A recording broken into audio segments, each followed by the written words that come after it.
Ferguson FE35 tractor was launched at the 1956 Smithfield show.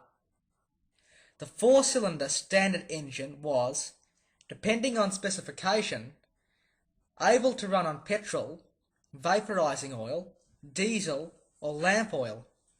Power ratings were 37, 30, 37 and 29 horsepower. Drive was via a 6 forward and 2 reverse speed gearbox. A safety start device was built into the reduction gear lever, which made starting impossible unless neutral was selected.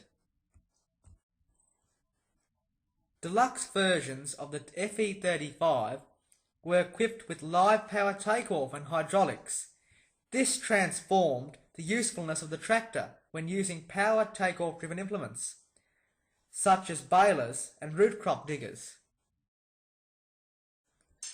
Despite being fitted with a preheating system, the four-cylinder indirect diesel engine fitted to the series gained a poor reputation for being difficult to start in cold weather. In 1957, Harry Ferguson terminated his interest in the Massey Ferguson company, and the Harris was dropped from the company's name. The grey and gold livery was dropped and the tractor was renamed the Massey Ferguson 35. The colour scheme was changed to red and grey and the familiar triple triangle Massey Ferguson badge was introduced. Okay, this is our Massey Ferguson 35 four-cylinder diesel model. It's a 1959 model it is.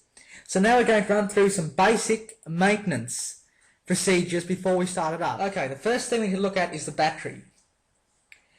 Now for plus, the battery terminal on the battery is red, and for minus, it's blue. But however, on these tractors, the terminals are not marked, so you have to find out which terminal is which. The easiest thing to do is check where the terminals run. If one terminal runs to the tractor's base or chassis, that is your minus terminal. But always make sure of this first before you connect it.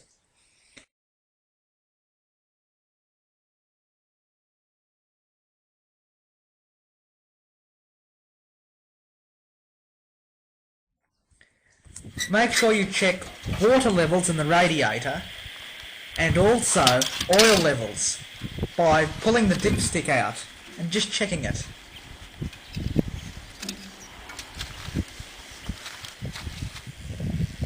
To connect implements to the 3-point hitch, such as slashes and ploughs, use the hydraulic lever on the tractor to adjust to the desired setting.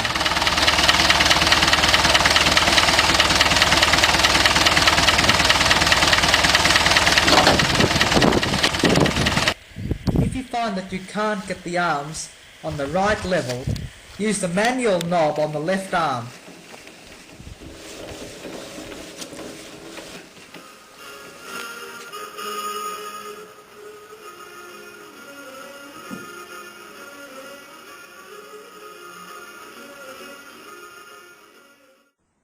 Okay, now that we've looked at some of the basic maintenance procedures on the tractor, we'll now proceed to driving.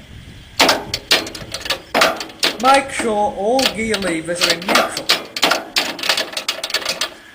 And also make sure the choke is pushed in.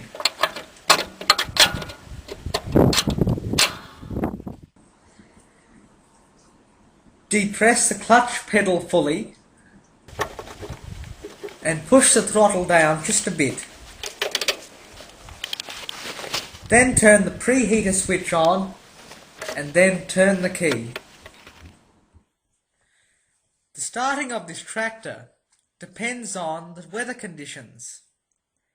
If the weather is hot or a normal temperature, the tractor will start easily. However, in the cooler months of the year, this tractor can be hard to start.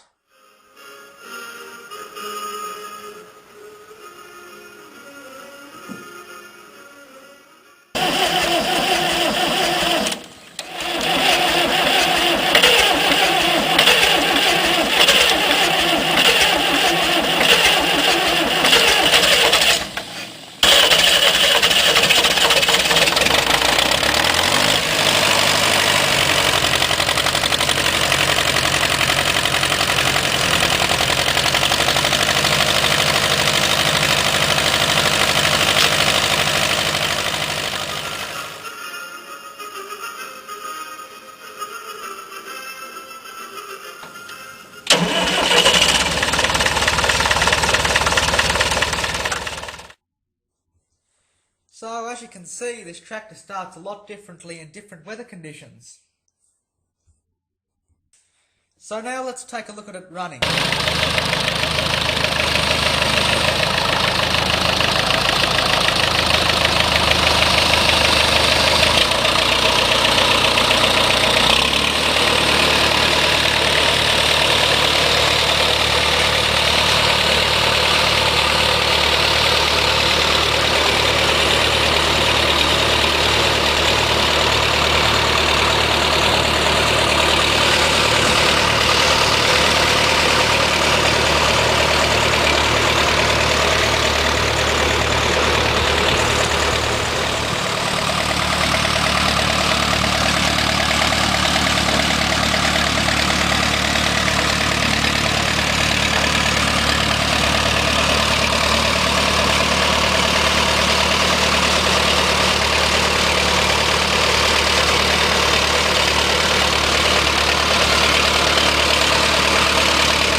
As you can see, it runs exceptionally well for a 51-year-old tractor.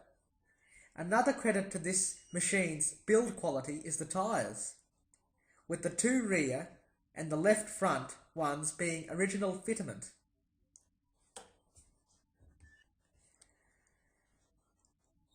Also, this particular example has never had any major breakdowns. Apart from a new fan belt and oil filters, all parts are original.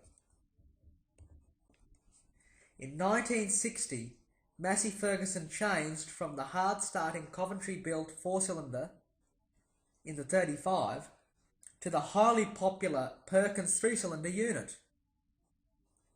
In 1962, it was updated again as the 35X with more power, better brakes and multi-power transmission.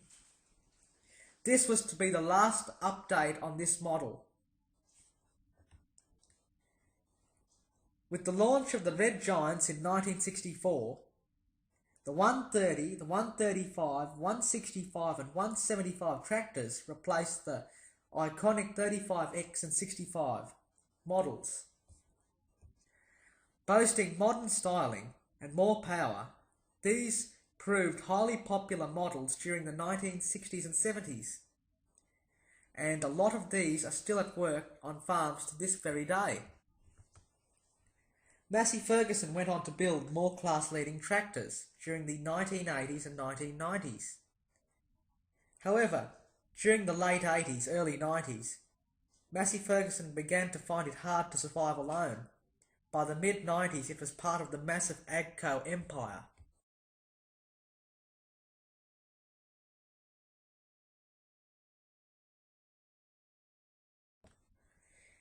In 2003, AGCO closed the iconic Banner Lane factory, where all of these tractors were built.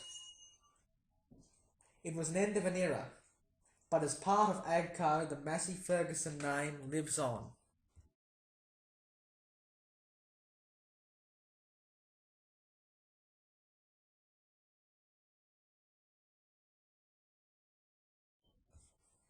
In my opinion, Massey Ferguson would not be where it is today without the help of this iconic tractor, the Massey Ferguson 35.